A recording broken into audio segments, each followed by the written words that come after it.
How's Julian? Oh, hello? Can't hear you. That was strange. No, lost you completely. Iris, can you hear Pam? I can hear you, but I don't know if Pam's speaking or not. I can't hear her anyway. Oh. She's not speaking at the moment, I think. Oh, yes, she is. Her mouth's moving. Yeah, can't hear. Can you hear me now? Oh, yes. Oh, yes, yes. I Okay. can hear you now. Okay. He got up about half an hour ago and then he's gone back to bed. He doesn't Right. feel great. Oh, there. Hope Don't he know feels what it better is. soon. What's wrong with him? Not COVID Yeah. again. No, he's negative yesterday. He's negative today. I'm negative today. Good, good. Yeah. On the lateral flow test anyway. Yeah, it just feels fluey. You weren't well last week, wasn't it? Or the week before? Last week, no, we were both ill. That wasn't very pleasant at all. Mm, That was different there. yeah. Mm. Must be run down. Okay, just starting this. Sorry, it takes a minute. Oh, Nearly yes. ready. All three of my girls have had just got over COVID. Well, one of them is still getting over it, and she had it quite badly. But the other two, it was nothing. Right. But one of them felt quite lousy with it. But she's just getting over it as well. I wish Still them all got a well. cough, but that's all. Wish them all well. Yes. Oh, yes. As I Morning, say, Deborah. the two of them were okay, but the other one was not a happy bunny at Can you see all. my email? Whoops. Yeah. Right, okay. Can you now see that PowerPoint? Mm-hmm. Yes. Great. Okay, so let's start. Iris, over to you. It's a very short one this week. Oh, it is, isn't it? An accounting is made of the gold, silver, and copper donated by the people for the making of the Mishkan. Betzalel, Aholiab, and their assistants make the 8 priestly garments: the apron, breastplate, cloak, crown, hat, tunic, sash, and breeches, according to the specifications communicated to Moses in the Parsha of Tetzaveh. The Mishkan is completed, and all its components are brought to Moses, who erects it and anoints it with the holy anointing oil, and initiates Aaron and his 4 sons into the priesthood. A cloud appears over the Mishkan, signifying the divine presence that has come to dwell within it. Right, thank you very much. Okay, that's pretty straightforward. So you've got an accounting made of all gold, silver, and copper. So this week we're going to look at integrity in public life. Very topical. Prince Charles's charities in the news, Russian oligarchs in the news, prime ministers being questioned under caution, all that kind of stuff. So let's have a look. Very familiar line, which you will all know, no doubt. Who would like to read the Shema? Between Pam and Beryl. Beryl, you don't have it. I guess it's you, Pam. Yeah. Also, Well, I know Deborah's- it by heart. Deborah's here. Oh, as sorry. well. Hi, Deborah. Right. Hello. Didn't Shall I see read? that. I'll let Pam go. Oh, okay. You shall love your God with all your heart and with all your soul and with all your might. Right. Wealth, Rashi. Okay, so v'ahavta es Hashem Elokecha b'chol levavecha, with all your heart, right? I mean, it's got plural there that you both your Yetzer Tov and your Yetzer Hara, b'chol nafshecha, all your soul, your very life. It's interesting that your means comes after that. V'chol ma'odecha, what does that mean? Your might, it's usually translated. So your means or your wealth makes more sense because nafshecha covers your physical sort of willingness to give up your life. So with all of your wealth, with all of your means, why would it be in that order? Surely that you would think that the ultimate one would be somehow that there'd be a progression with all your heart, with all your wealth, and with your very life. Seems like a very strange order, no? So Rashi If you haven't says, got your life. go on. Well, if you haven't got your life, what's the use of your money? Right. Okay. True. Rashi and the sages say that really, unfortunately, you have a phenomenon which is not, there's an old joke I heard from Rabbi Shlomo Levine years ago. I'm sure I've told it before, about the chap who gets into an accident on what's it called? I can't think what it's called now. In Beverly Hills. And he's driving his Ferrari and he basically gets into a terrible accident and he's injured and he's sitting on the ground next to the bashed up Ferrari, and the paramedic comes over and says, he says, "Oi!" He says, "My car, look at my car, my car, my car." And the paramedic says to him, "Never mind your car." He says, "Look at your arm, look at your wrist." He says, "Oi, my Rolex, my Rolex." So there are people for whom, in that sense, their wealth even is more important to them than their life. The kind of person that goes back into a fire to collect their Rolex, right, or their money. So the sages. You see, Rabbi, the point is your arm will recover. It will, even a broken arm will recover. The Rolex won't. Well, fair point. Okay, but anyway, it's there are people, unfortunately, for whom wealth means more than life itself.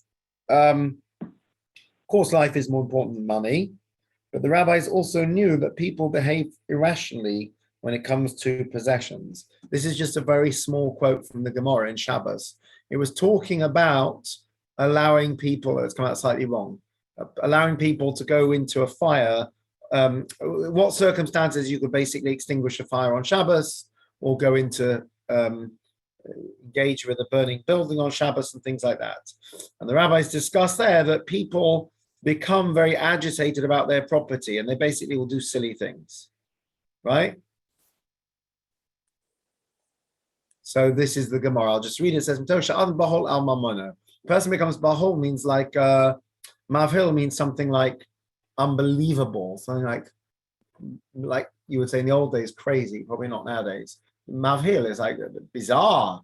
Person becomes very agitated, very wound up, very sort of excited about their property, and they make very silly decisions. The other one I saw somewhere was a sign, by a fire alarm, please leave the building before tweeting. So, because people do things like that as well. So we know people do silly things for financial gain. It's very easy to be tempted. So therefore, we have to protect people. How do we serve Hashem with all of our wealth? So by behaving presumably morally and ethically, it doesn't just mean, okay, obviously one explanation would be spend all your money to do a mitzvah. Another explanation might be to make sure that you serve Hashem, that you are sanctify your material goods by using them only in a holy way. People talk about things like ethical investment nowadays. So it'd be things like that.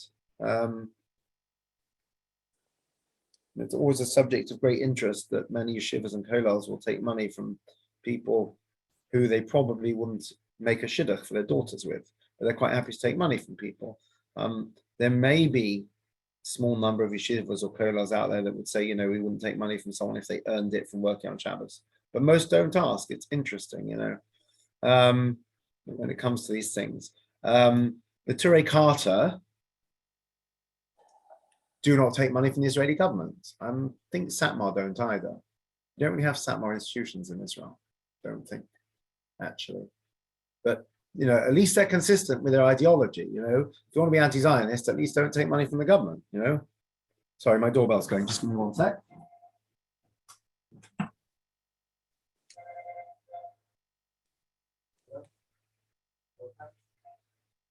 Beryl, I thought you said that Yvonne was coming. No, she's not going to join today. She wrote it in the chat that she wrote to me that she's not going to join, but she says thank you for highly recommending it. Oh right, sorry. I thought when you wrote it that I thought you. I must have misread it. No, I thought that she was joining today. I didn't realise that she wasn't. I didn't have any idea she wasn't. Right. Okay. Yeah. I didn't misread it then. No, you didn't. No. But she's she will join. I mean, she Yeah. will come, but I don't think she Good. could make it this morning. Right. Okay, sorry, we're back. Doorbell woke Gabby, who was having a nap, so here he is. Right, okay. You have to sit nicely, okay? So yes, people get very agitated about their property, and people also get very, unfortunately, people commit terrible crimes for financial gain, right? Unfortunately. So here we have the Sedra of Pekudei, and what happens in the Sedra? Let's read. This is actual quote from Sedra. Deborah, would you like to read? Yes, thank you. This is the very beginning. Eila Pekudei HaMishkan. Shemot 38:21. These are the amounts of the materials used for the tabernacle of the testimony, which were recorded at Moses' command by the Levites under the direction of Ithamar, son of Aaron, the priest. Right, and then it goes on to list all the silver and gold and bronze and what it was used for. Why do we have this accounting? Because, unfortunately, it's always human nature that people will always cast aspersions. So let's see what the Midrash says. Who would like to read? Iris, I think we're back to you. Okay. They gazed after Moses. That's a quote from earlier on. I think he says, yeah. People criticized Moses. They used to say to one another, "Look at that neck. Look at those legs. Moses is eating and drinking what belongs to us. All that he has belongs to us." The other would reply, "A man who is in charge of the work of the sanctuary, what do you expect? That he should not get rich?" As soon as he heard this, Moses replied, "By your life, as soon as the sanctuary is complete, I will make a full reckoning with you." Right, so to avoid coming under suspicion. And who was the reckoning done by? It was done by the Levium under Itamar's direction. It was done by an independent auditor. The text itself doesn't tell us that they made this accusation, interestingly. We'll see in a minute possibly where it comes from in the Chumash. But the Midrash says that people are saying, look, he's got all this wealth. Right? He's the one collecting all the money. So therefore, he said, we'll have independent auditors in. I don't know if I've told this story before. I thought they gave freely. They gave free what their heart wanted to give, and they would have so much they had to say stop. They may well have done, but it doesn't take much for someone to say. Well, we've given all this stuff, and what's he done with it? Yeah, you have it with these charity campaigns. Like the CST raised over $500,000 extra last year. Now, presumably normally organizations have very clear budgets that have to be approved by their trustees. And if you're a big donor, you might ask to see the accounts. When these organizations have these fundraising appeals that bring in, if you actually go to the Charity Extra site, they've got a couple of appeals at the moment which are bringing in millions. And I don't know how much restriction there is on how you can use that money, those funds that you've raised. People give, but it doesn't mean they don't ask where the money's going. I'll give you a simple example. It's quite public. The CST raised a lot of money in their appeal last year. And then when it came to time to renew the security grants, a number of places, a number of shuls that had previously been getting money for security guards were told that they didn't have any money left. And they said, because they've got more schools now, and the first priority is the schools. And the first reaction of a lot of those shuls was, wait a minute, you just raised £2 million or whatever it was, £3.2 million. Now they might turn around and say that covers their operating budget. But people's immediate instincts say, oh, you must have lots of money because you just raised all this money. So unfortunately, when there's money involved, all kinds of comments or things will be said, even if they have no foundation whatsoever. Roman Abramovich, right? He's in the news. They're talking about, Chelsea Football Club being signed over to some kind of foundation because it's alleged that he has links to Putin. From what I've seen, there's absolutely no evidence. He's lived outside Russia for many, many, many years. I mean, I'm sure, like most oligarchs, I'm sure he didn't get his wealth through, being kind to small animals. But at the end of the day, he's an expat, and It's not clear to me he's got any link to Putin, but because he's Russian, he's getting, his name is getting sullied by being accused of being linked to Putin. I don't know what's happened there, but it doesn't take much. Many years ago, I had a situation where a family that I knew, you go to, should you have mixed seating at weddings or separate seating? So when it's in shul, you usually have separate seating at chuppah. If you have a chuppah at a venue, it's not clear you have to have separate seating. And the very from well, they have separate seating, but then they have separate seating for everything. It's not clear that you have to have separate seating. So over the years, people asked us, look, it's up to you. So somebody had asked, I had a wedding, and somebody had asked me, it was in a hotel, they really didn't want to have separate seating. I said, that's fine. So, you don't have to have separate seating. I don't think I was present, but in a shul council meeting, which I was not at, this question was raised by somebody that there'd been mixed seating at the wedding.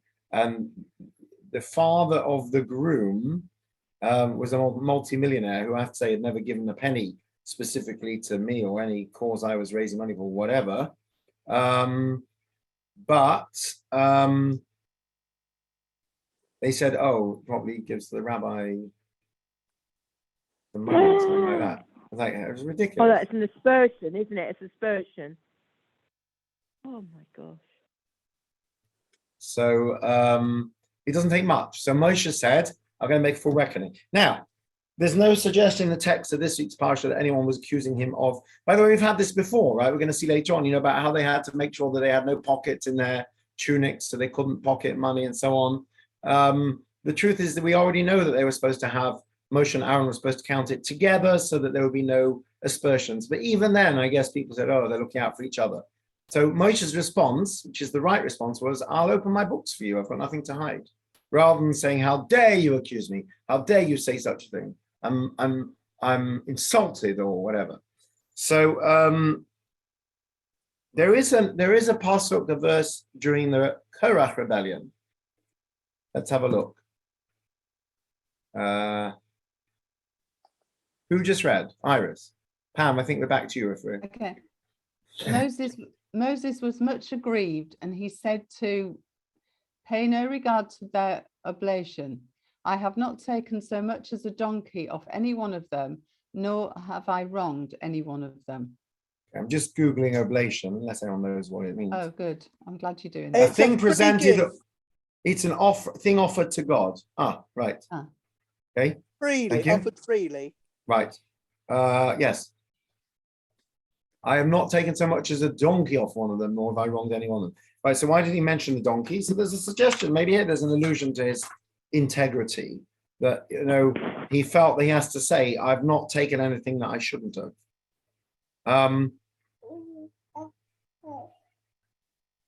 It's a fact of life that people will always suspect leaders of plundering the spoils. We just learned in the book of Joshua about how taking from spoils is a very bad thing to do. Let's just have a look at there's another side to this as well, which is when people are in positions of power, unfortunately, it's all too easy to take advantage, to siphon off money for yourself or your family or your personal needs, or where did I just see? Oh, is anyone following? I hope if you've never heard of it, you are not missing anything. But this My Unorthodox Life, anyone know what I'm talking about, on Netflix? So this series on Netflix about this lady who used to live in Monsey, used to be, I think, basically very from, like Haredi, called Julia Hart. She was Talia in those days.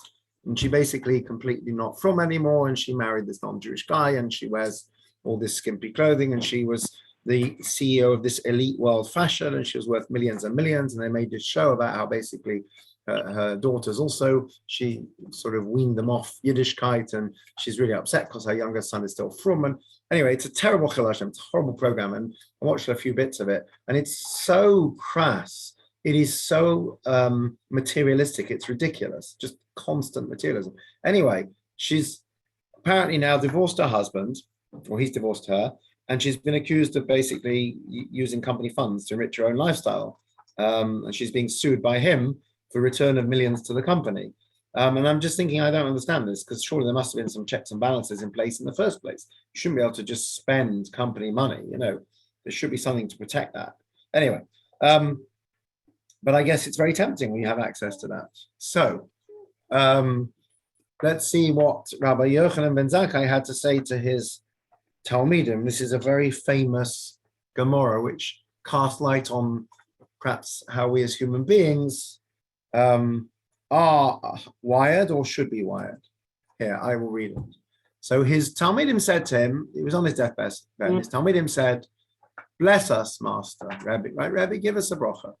And he said to them, this is a very famous bracha in Hebrew, Yehei Mora Shemayim Aleichem Kamora Basa V'Dam. May Mora Shemayim, may be God's will, that the fear of heaven should be upon you as much as the fear of flesh and blood. Right? Anyone heard this quote before? So people often say, what kind of a bracha is that? So they said, that's all you've got? He said, if only you would have attained no less than such fear, you could see for yourself the truth of what I say. When a man is about to commit a sin, he says, I hope nobody will see me. Right? So our natural inclination is, oh, good, nobody's looking. Right? We don't think about Hashem. Right? Nobody's looking. When you think someone's looking, you behave differently. I'm sure I told this story before. A friend of mine once was in a car park in Walmart in the States.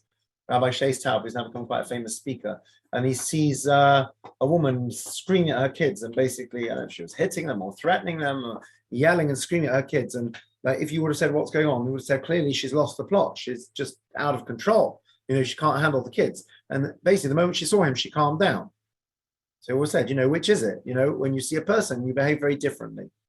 So halavai, that we would all, the same way that we are conscious when a person is watching us, or a camera, that we should be the same in regards to Hashem. And basically that should stop us from doing anything. But unfortunately, we're all tempted by things. Did Moshe really have to give an accounting? When I started my job in Cardiff, I was told that I wouldn't be given a key to office, which at the time had the fax machine and the printer and things, because it sounded like the previous rabbi had basically trashed the shul office. And I was really quite put out by this. And I spoke to a couple of colleagues, and one of my colleagues, Rabbi Pink, who's been around for a long, long time in Solihull, who's got a brother, Rabbi Pink in Leicester, said, basically, you should turn around to him and say, you're going to trust me, basically, that people are going to come to me with their deepest problems. People are going to come to me possibly when they're about to jump off a roof, and you don't even trust me with the key to the office. It doesn't make any sense. And I basically said that very nicely. And they said, you're right. I said, look, give me a chance. I said, if I trash the office, you'll take the key off me. But, if you can't trust the rabbi, then who can you trust? I think I've probably told, I'm sure I've told all these stories before, but in Liverpool, we had a caretaker who was a bit dodgy, and he basically left the employee of the shul, and then he tried to break into the mikveh to steal the money from the box. And one of the concerns was that he evidently knew the code, and that meant in theory there was nothing stopping breaking in when there was a lady in there or something, so I have to change the code, whatever. And they never got round to changing the code. And I'm like, shouldn't we change the code on the alarm system as well? They're like, yeah, we probably should get round to it. Meanwhile, when I gave my notice, someone said, oh, we have to change all the codes. So I thought, this is great. When the rabbi leaves, you quickly change the codes. When the caretaker who was dealing drugs, I think had been in prison, leaves in disgrace, you don't bother changing the codes. If you can't, on the one hand, if you can't trust the rabbis, if you can't trust, Moshe Rabbeinu, you've got a problem. On the other hand, nobody should be above the law. And we have a principle, particularly, for example, when it comes to inappropriate relationships, famous says in the Gloria, ein apotropos la'rayos, that there's no such thing as a protection against illicit relationships. I saw a story recently, which floating around following this whole Chaim Wilder scandal in Israel, that Rabbi Y.Y. Jacobson told that there was an elderly, I think he was a Rebbe of some kind in his 90s, or Rav, in Poland, and they had a cleaning lady in her 70s that used to come in and sometimes help, and sort of attend to this Rebbe's needs. And there would be a bocher that basically lived in the house with him. And amongst other things, that meant that there wasn't a problem of yichud because there was more than just the two of them present. So one time this bocher had to go and do some errands. So he asked the Rav if that's okay. He says, yeah, don't worry, it's fine. So he goes out to do these errands. He comes home, and he finds the Rav out in the, basically sitting in the garden, the freezing cold, on a bench, freezing cold. And he says, what are you doing? He says, it's yichud, I couldn't stay in the house with the cleaner. So he says, but I feel so bad. I wouldn't have gone to do my errands. He says, no, it's fine. Listen, you had to go and do your things. He says, Rebbe, I have to ask you, you're in your 90s, she's an old lady, what, do you really think that, something could happen?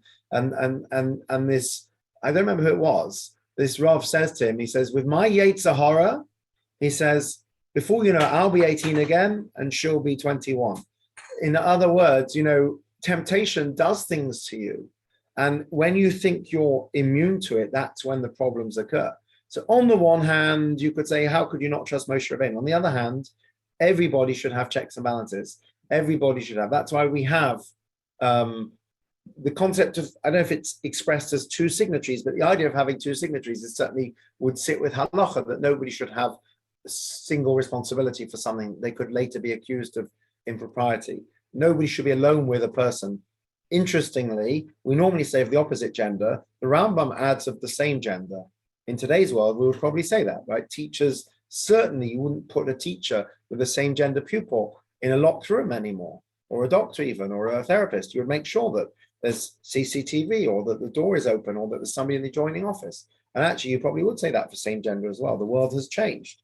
And basically, one of the dangers when you hear about like sort of clergy abuse and abuses of power, one of the dangers is that people say, of course you have to trust me. Like, what do you mean you don't trust me? I'm the chief rabbi. What do you mean you don't trust me? I'm Moshe Rabbeinu.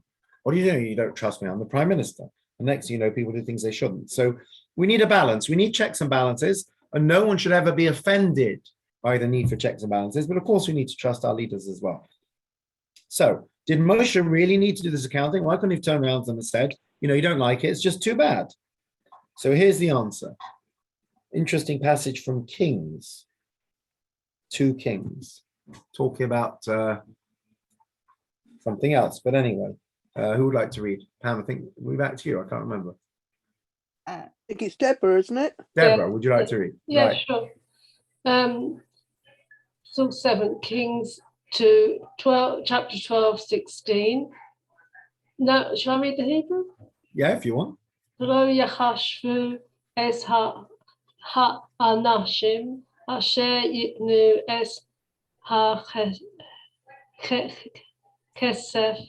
al yadom l'seis la'osei ham la'focho ki ba'al emunah haim osim. Yeah. But no check was kept on the men to whom the money was delivered to pay the workers, for they dealt honestly.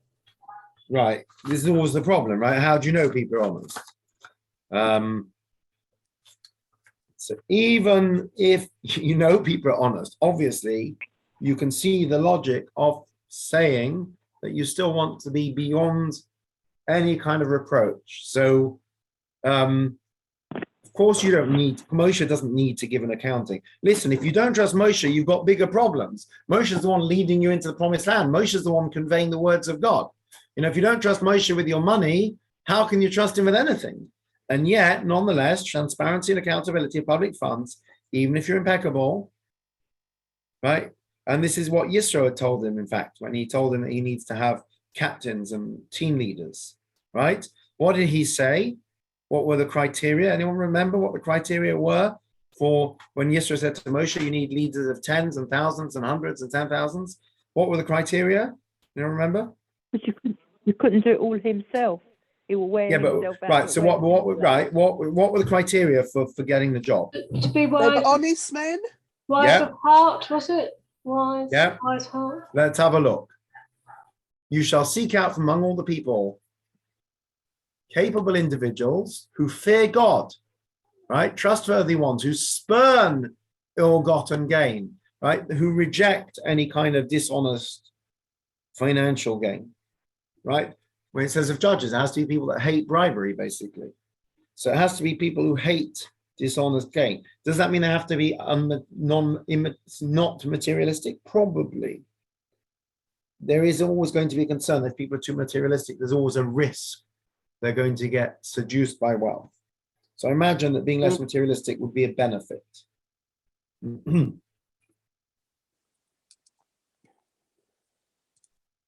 Right? We had it with the Reubenites and the Gadites and the half of Manasseh when they said they wanted to settle on the East Bank Was the East Bank, wasn't it? That because it gave the best grazing ground for their cattle. And what did Moshe say? It would demoralize everyone, that they would think that they didn't want to cross the Jordan and fight with their brothers. And what did they say? They said, we'll be in the front line. And of course they did. And Moshe accepted their proposal. And what did he say? Very interesting line that he says, which becomes a paradigm for this. So he says to them that when you keep your word and you go into battle on our behalf, then he says, oh, whoops, I didn't, sorry, I thought I put it. No, not put it. Oh, I didn't put it. Right, they use this phrase. He says, V'isem naki'im, you'll be clean before the Lord and Israel. And this concept that you should be basically blameless and clean and free of suspicion, which Moshe uses there. He says that, when you're going to battle first, people will see that you're naki, you're unblemished. So this became a phrase in halacha, to be naki, to be clean, that basically that one should conduct oneself in such a way that one is always clean, one has clean hands, not just do right, but be seen to do right.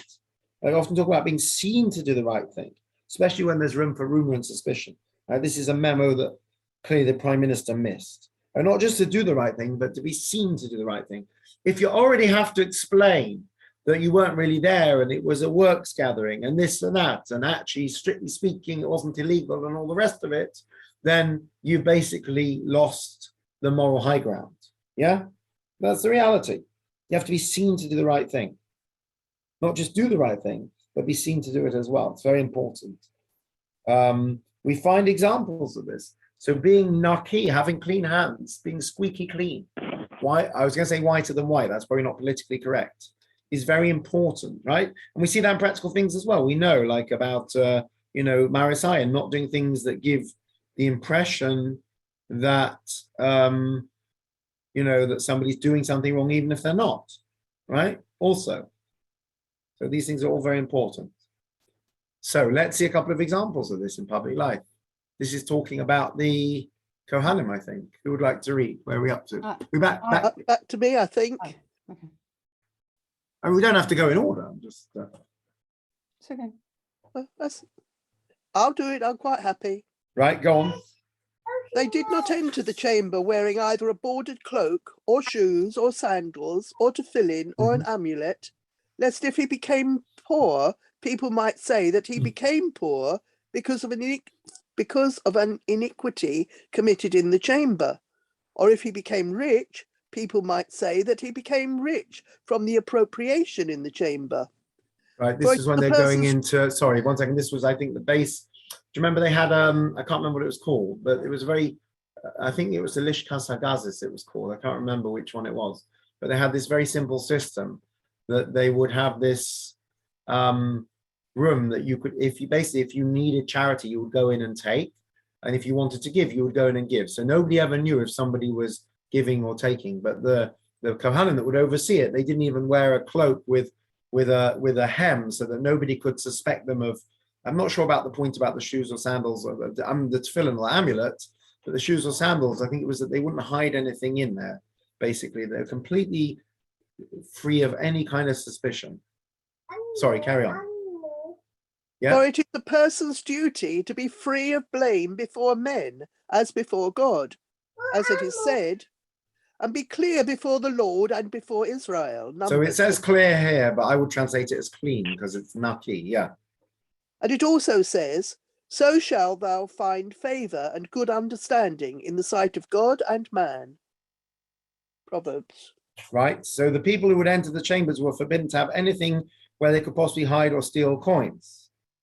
What about if you were a tzedakah, basically what they used to call a gabbai tzedakah, like a gabbai was basically a warden over the charity box that was responsible for collecting it, and you had to exchange some of the coins. They did, when I was in yeshiva, this would happen quite a lot, that somebody wants to give tzedakah, but they only have a £20 note, so they would open the tzedakah box and take out £18 and put 20 in, which in theory is fine, but who's checking up on you? So something like that, they would always make sure that that was done in front of someone else. They wouldn't do anything that could be seen as possibly being dubious. And we're going to see in a minute what the Shulchan Aruch Code of Jewish Law says about this, that even though we see from that passage in Kings and from Moshe that, strictly speaking, they didn't need to do this because they're honest, nonetheless, it's the right thing to do to be clean and have clean hands is to be quite transparent, basically, in order to have trust. Very important.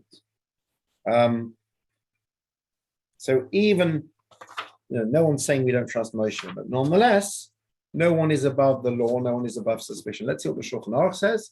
Let's see what the Gemara says. Oh, this was a question about when they had some leftover food that they bought for the poor. Right. Pam, would you like to read? Yeah. The Gemara responds, eating it himself is not an option due to the potential of suspicion, as it was taught in the Baraita with regard to a similar situation.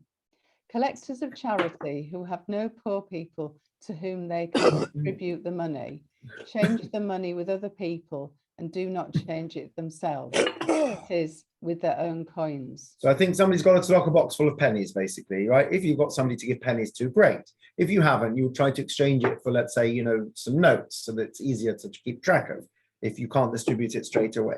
So the Gemara said that although it might be the easiest thing might be to say, I've got £20 in my pocket, I'll just exchange it. That's not what you do. What you do is you make sure to do it in front of someone else so that they see you. And the case in the Gemara there, I think, was there was leftover food from a food bank or something similar. So there's nothing wrong in theory, right? Or I've cooked food for a soup kitchen. In theory, there's nothing wrong with my eating it myself. It's going to go to waste, but people will talk. So it says you shouldn't do that. Or if you do, you should do it in a transparent manner. Let's see what the Shulchan Aruch says. Who'd like to read that? Any volunteers? Do you want me to read more? Okay, yeah. Oh, Deborah. Sorry, I couldn't undo the mute. Charity collectors must not separate from one another in the marketplace, but they must be within sight of one another, as when one is in the gateway collecting and the other in the store. If the collector finds money in the street, he shall not put it into his pocket, but into the charity bag until he reaches home, when he may take it. If the collector collects a personal debt from a friend in the street, he shall not put the money into his pocket, but into the charity bag and take it when he reaches home. He shall not count the coins of the kuppah 2 at a time, but 1 by 1, to avoid suspicion. As it is written, and ye shall be guiltless before the Lord and before Israel. Right. Okay. So interesting. So if someone got, just lost it. If you're a tzedakah collector and if you are known to be a tzedakah collector, right, and someone comes up to you in the street and says, here's 20 quid I owe you, shouldn't put it in your pocket. You should put it into the charity box, even though when you get home, you'll take it. So this is the Maris Ayin element, right? At the end of the day, if you're a charity collector, there's going to have to be some trust. You're going to have to go home and count your money at some point. So, but we say that in public, at least you should make sure it goes into the charity box. You shouldn't pop it in your pocket. Then sometimes people say, oh, I've got change, and they take change out. You'll go like someone take change instead of taking out the till or the money box. They'll take it out of their own pocket. So that's already, problematic. You shouldn't even count 2 at a time, 1 by 1, so that no one suspects you of anything. Why? It says you should be clean and guiltless before the Lord and before Israel. So when you go home, should you have somebody come with you? So ideally, one should count the money in front of someone else, correct? But you can't really enforce that. Okay. The United Synagogue has got a bit. Their expenses reclaiming process used to be quite sort of, I guess, old-fashioned. You would just send a spreadsheet with all your claims and your receipts, and now it's all automated and it's a system, an app you have to have. And one of the reasons given was that it tightens up the procedure because it's harder for people to make false claims, and they pay out like $500,000 a year in expenses, so it's important to get it right, and blah blah blah. And it's interesting. It was sold to us in 2 ways. One was that it's simply just for admin purposes, everyone has to keep track of things, which is fine. The second one, which caused a bit of a pushback, was that somebody said to the rabbi something to the effect of, we used to get lots of spurious claims, so this will weed out the fraud. Like, excuse you, that's not how you're going to convince me to adopt a system by telling me that you suspect me of fraud. If you simply say we're all adopting this system. But the interesting thing is, so for example, if you have guests, you can claim expenses. You simply put it into the system. If you have mileage, you put it into the system. It's still quite easy if somebody wanted to defraud the system to do so, because at the end of the day, as much oversight as there will be, there's never a complete oversight, unless you have a body camera tracking your moves.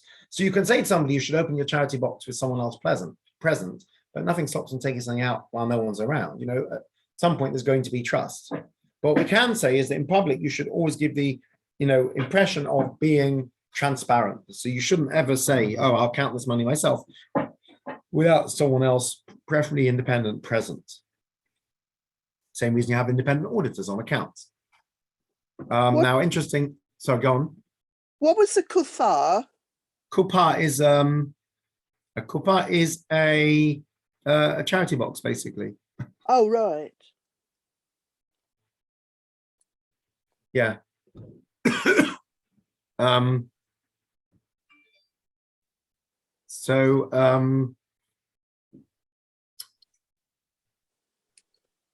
Yeah. Next one, and this is interesting, right? So what happens if you basically got no one to give the money to? So what can you do? Right, I'll just read this and explain it. If the Gabayim have no poor to whom distribute the money, right? Imagine Purim, for example, you've collected money, Matan stuff, you've got no one to give it to. They could exchange it for dinari. Now, dinari was, I think, coins of a larger denomination, right? So easier to store. It wasn't pennies, it was sort of, £2 coins or whatever, but not from their own pockets, right? Interestingly. So they can't even take some note. You can't take a £20 note out of your own pocket and switch it, because that also gives, sorry, my doorbell's going in, just give me a sec. No, they've stopped. It gives the impression that you might be dipping. And even if you take a note out your own pocket, people think, oh, that's interesting. He's being a bit free with his own money and mixing it up with the charity money. So what should they do if anything's left in the tamchui? Tamchui, you might have heard the phrase tomchei Shabbos. Tomchei means pillars or supporters of. So tamchui is tomech tamimim, the one who supports the perfect ones. The upright ones is one of the in the Hakafas. Tomchei tamimim hoshiana. So the tamchui is basically it was like the Tomchei Shabbos they have nowadays, I think in Northwestern Stamford, where sometimes Coach King, they say, do you want to round up, and it goes to basically help people for food for Shabbos. So it's basically a soup kitchen, or what do you call it, food bank. So what happens if they have leftover things, right? What should they do if they got leftover food? It's going to perish. They should sell it, but not to themselves, to avoid suspicion, right? So the most logical thing might be say, oh, there's two, there's 2 tubs of hummus, we'll put £2 in the kitty and we'll take it. But no, you should sell it to someone else so that people don't think that there's funny business. No account should be required of Gabayim of charity, nor treasurers of sacred funds. It says, they reckon not with the men into whose hand they delivered the money to be bestowed on workmen, for they dealt faithfully. That was the quote from earlier, that they were honest, right? So on the one hand, we basically have a presumption of honesty. On the other hand, though, so that's the Shulchan Aruch. The Shulchan Aruch says they don't have to keep accounts, but when they're exchanging money, or if they're buying leftover items, they should do it in such a way that's above suspicion. So they should sell it to someone outside of their own circle.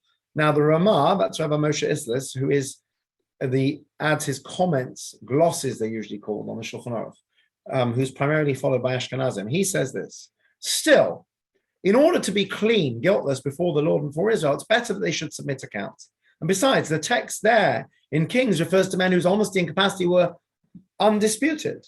But if there's the slightest suspicion, or for example, what if an official obtained his position by force, then an account must definitely be submitted. And so with all public financial institutions, the community at the expiration of the term has the right to elect another official and cannot be, on that account, be accused of suspecting the former official. So interesting. Also, it says it's a normal thing. Someone finishes their term of office, you appoint someone else. It doesn't mean that you don't trust the previous guy. That's the nature of public office. The nature of public office is that positions change, and that unless someone is completely beyond suspicion. And the truth is, a lot of scandals happen with people that say, oh, he was beyond suspicion. Right? Jimmy Savile, did so much for charity.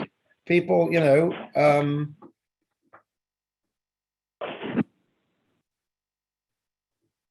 people unfortunately often turn a blind eye. They say, oh, he was such a nice bloke. And that's often the problem. So I think that's the last slide. Yeah, there we go. So we see an interesting we see a thread here. Would we require independent auditors? When Moshe brings in the independent auditors, it's in response to kind of murmurings in the crowd. So would we, according to halacha, require complete oversight and independent verification of things? The answer is, from the strict letter of the law, not. Certainly the way you behave in public. Now, I think that it's difficult when we do the diner. I write the cash down, but I put it in my shirt pocket. I don't have a cash box. And even that, I sometimes think to myself, I shouldn't do that. I should really have a cash box. So it's quite clear where the money's going. Things like that. If you're emptying a charity box, make sure someone else is around while you're doing it. If you want to change money for a charity box, make sure you do it in such a way that it's quite obvious you're not fiddling it. On the other hand, the Ramah says that better basically to always be squeaky clean and transparent, and yes, have accounts. And the examples we gave, Moshe Rabbeinu is the one that says, I didn't even touch a single donkey. The guys in Kings were clearly very holy people, but you can't presume that every single collector or every single charity worker is necessarily, it's not a question of being honest, by the way, because we recognize human foibles. So a person might be honest, but it's asking too much to give them, hundreds of pounds in cash and not expect them to be tempted to take some of it. So we're not questioning people's honesty. We're not saying that they're someone who's routinely dishonest. It's like we say, Russia is not always a wicked person. It's somebody whose Yetzirah gets the better of him at that moment. It's asking too much from a person to put temptation before them. So there's a lot of good reasons why, even if it's not absolutely the letter of the law, and there is a degree of trust afforded to leaders and financial controllers, nonetheless, that it's good for all concerned to have open, transparent accounting and explanation of where things go. It just makes it better for all concerned, and there's no suspicion, like everything else. Do we suspect every, male teacher or every teacher of being about to jump on a student and seduce them? Of course not. But nonetheless, we have safeguards in place that they don't seclude themselves alone with students. And if a teacher would say, I'm insulted that you don't trust me to counsel a student in private, I would say it's not a question of not trusting you. It's a question of having boundaries in place and everyone being accountable so that no one can take advantage. So we say the same financial things. And the truth is, if you're an honest person, you would say, that's great. I'm quite happy to do this. I have nothing to hide. I think that would be basically the pretty much normative position. Unfortunately, from time to time, you'll have small charities, often that doing good things that come under suspicion because there's not enough accountability. It's all too easy to do. You hear about charities folding occasionally. One of the charities that folded was one of the ones that does the vouchers, the charity vouchers. I think last year, people had bought, I think, millions of pounds worth of charity vouchers, like the KKL stuff, in order to give to charity, and they folded. They went under. I don't think it was fraud. It was just, lack of accountability. So it's very important to have these things, basically. So there we go. And it's very, it's very relevant at the moment, what's going on in the world in general, how you have to have accountability in public life, basically. Absolutely 100%. People are starting to ask questions about all the PPE contracts and things like that.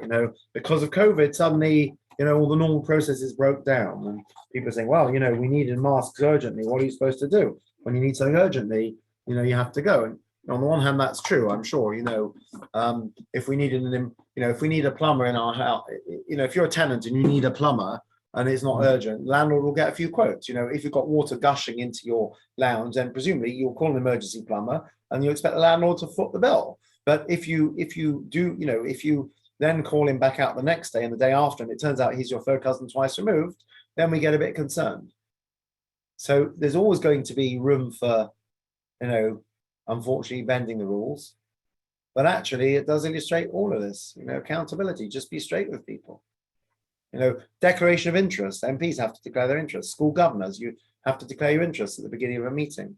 Doesn't necessarily mean that there's a conflict of interest, but you have to be open and transparent. You have to say, whatever. I always used to, when I was a school governor, I always felt I didn't want to get involved in matters that pertain to members of my shul. So if there was a staff matter involving a teacher who was my congregant, I felt that I should step out because I felt that I had a pastoral duty to them and I didn't want that to get clouded by being somebody that was sitting on a panel that might be deciding about their employment. The same thing when we did disciplinary panels. I used to say, I'm sure there are times that you have to exclude a student, but I just don't feel that I want to be, involved in excluding a student from the Jewish community that I might know their parents. I want them to have a Jewish education. I would step out, basically. And then by the same token, many years ago, we were recruiting an assistant head teacher for King David Liverpool. One of the candidates happened to be a gentleman with smicha. It actually would have been amazing, but he didn't have enough managerial experience. And he called me to ask a lot of questions about the position. And and I was involved in interviewing. Before the interviews, I said to the head teacher who was running the interviews, I said, just full disclosure, I said, I was approached by so-and-so, and I probably gave him some tips for the interview. She says, thank you for telling me. I have no issue with that. I would fully have expected him to call you as a colleague. But thank you for sharing that. She said, I don't see a problem with that in terms of your sitting in the interviews, but I appreciate your sharing it. So often doesn't necessarily mean there's a problem with something. It's always better to be upfront, basically. I think we would say that transparency, and it's like anything else. If you've got nothing to hide, then encourage transparency, basically. Right. There we go. Any questions? I feel that you can't trust people. It's not that you can't trust people. I find this whole concept of saying that, that the men were trustworthy quite fascinating, because even a trustworthy person, if you leave them alone with a bag full of money, that's asking a lot from them not to be tempted. It's like any temptation. So in the same way that you wouldn't leave someone alone with a child in a room could be compromising, even though you're not saying that they're a child molester. You wouldn't leave someone unattended with, cash without having somebody else present. That's just a basic principle of human nature, basically. So you feel better if I've had to count money sometimes at school for little, I don't know, collections for different things. And right. you actually feel better if somebody they're counting it with you. Right. Right.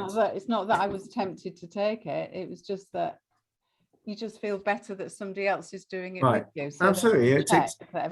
Nobody can think you might be tempted to take it. Pardon? But how? You feel better because nobody can think that you're possibly doing anything wrong. That's part of it, yeah. I think there's two parts. There's two parts to it. I think.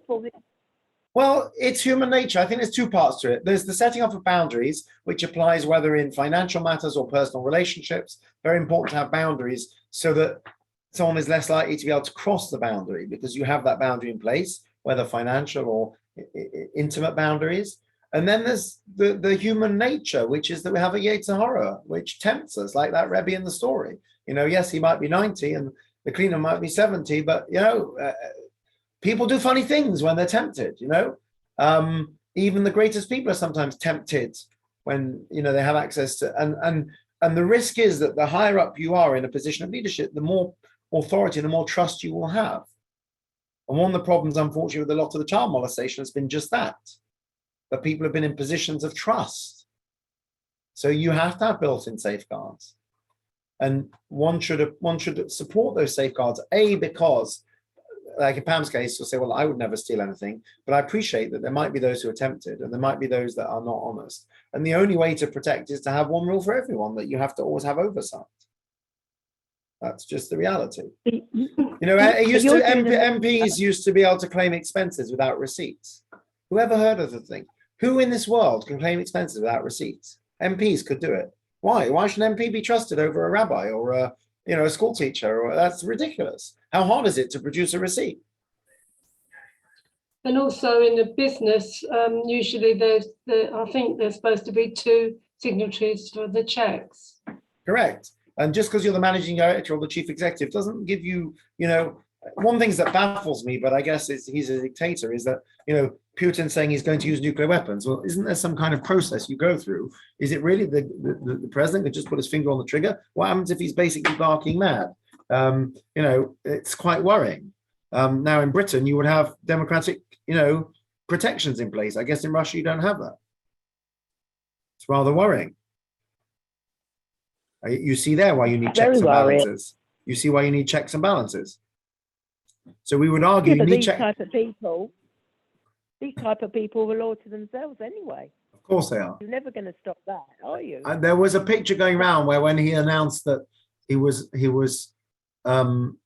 whatever it was, putting the nuclear weapons on notice or whatever they call it, on standby, the two of his generals looking very put out. So how many more generals have to be put out before they decide, not necessarily that they don't like this, it could be like, when they tried to overthrow Hitler, it's not that they're good, decent people necessarily, but they just see that he's harming Russia's interests as well. He's clearly harming Russia's interests. How is Russia going to survive all this economic warfare and whatever? We were joking yesterday, they were thrown out of the Eurovision. That must be tragic, but they are going to be ruined economically because they can't move money, they can't do business, they can't trade. There's only so much wealth they can have squirreled away. It's costing them $15 billion a day, apparently, this war. It's going to be an absolute disaster. At some point, surely somebody's going to turn around, either one of his, somebody's going to assassinate him or something, or he's going to be overthrown somehow. He's only one man at the end of the day. I mean, assuming he's got people around him. It's quite very frightening. All of it. Well, what did Hitler do then? What did Hitler do? Well, he did it all democratically, didn't he? He was very smart. Came to power democratically and passed laws. Nuremberg laws, as far as I know, were passed by the Reichstag. As far as I know. But it's all very worrying. But again, it underlines the need for checks and balances. To protect against the 1% of, crooked leaders or dangerous leaders, you need those checks and balances, basically. It was better with the Cold War, wasn't it, then? It was better with the Cold War, with their perestroika and all that. I don't know. They've come across with this thing now. Any person who says to you, I can't believe you don't trust me, who's in a position of power, authority, or a teacher, or a rabbi, or a, charity worker, that should really be a red flag, because we should all understand by now that for the sake of those who might be dishonest, the rest of us have to be accountable. And also for the sake of giving this appearance of being squeaky clean. It's so important. You should be clean. Your hands should be clean. That you've got nothing dirty on you that anyone could suspect you. Very, very important. Very, very important. Can you explain what you were talking about with the Torah about the money then? I know we've talked about all this, but how did you relate it to it? With what? Sorry, a bit lost. In the beginning, you on the thing. So this week's address, right? Sorry, right. So it says you should love the Lord your God with all your heart, with all your soul, and with all your ma'od. So ma'od is translated as wealth. So the question was, yes. Surely the progression should be with all your heart. That means with all your, your Yetzer Tov and your Yetzer Hara. So your inclination should be towards God. With all your wealth, that's all your material possessions. And finally, with your very life. Why is it says with your very life and with your possessions? So we said, unfortunately, there are people who put their possessions before even themselves, their physical safety, right? People who are so materialistic. So, and we said that Judaism recognizes that. And because it recognizes that, we recognize that the greed and the desire for material gain is a huge, powerful thing. And therefore, at the beginning of Sedra, when Moshe makes this reckoning, we ask the question, why does he have to give this accounting? He's Moshe Rabbeinu. So the Midrash says that people are pointing fingers and saying, look at him, he's getting rich off our backs. So we were just talking about how people view wealth generally, and the sad reality that sometimes people put that before their own health and welfare. The most common example would be running into a burning building to save a material possession, right?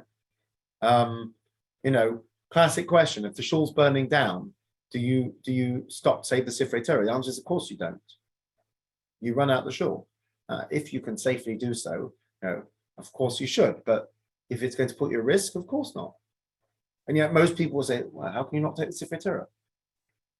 Your life comes first. That's certainly true then of your car, your Rolex, so on the one, that's how we usually understand it. We're also understanding it perhaps differently, that the reason for that order is because unfortunately there are people who don't get that. There are people who material wealth is everything. There are people who will, who will sometimes, how many people get murdered every year over, a robbery gone wrong, right? Or a robbery gone right. People are murdered it's tragic, and sometimes for their iPhones. I mean, it's mad, people are attacked for their possessions, because people value wealth over, physical life and safety.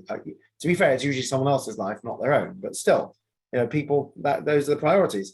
So the Torah recognizes that that's human nature, unfortunately, that we have temptations. So we need all these safeguards in place. So Moshe Rabbeinu, when he makes his list of all the gold and silver, yes, they gave freely. So you can say they gave freely. Who cares once you've got the money? You finished your charity campaign, you've got £2 million. Do you know what? Tell people how it's being used. Publish your accounts so that nobody thinks that you're just enriching yourself. Rabbi, Thank you very much. just had a thought. Mhm. If there is a burning building, God forbid, and your pet animals are inside, would that make a difference? You go back to get your pet animals rather than your wealth? Yeah. Good question. I mean, obviously you'd go back for your child if your child was in there, but would you go back for your cat or your dog or your hamster? Would that be sort of allowable?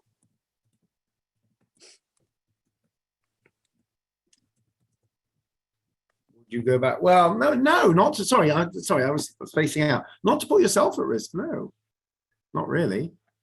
No, afraid not.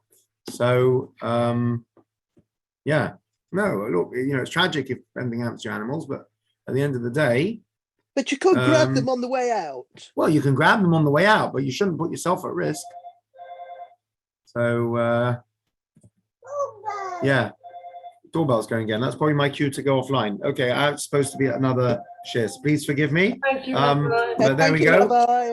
And I'll remind Yvonne on the group that there's a recording, and Julian can have that as well. Wish Julian better from all of us. Thank you very much. Yes, hope he gets better soon. Thank you. Bye. Bye. Bye.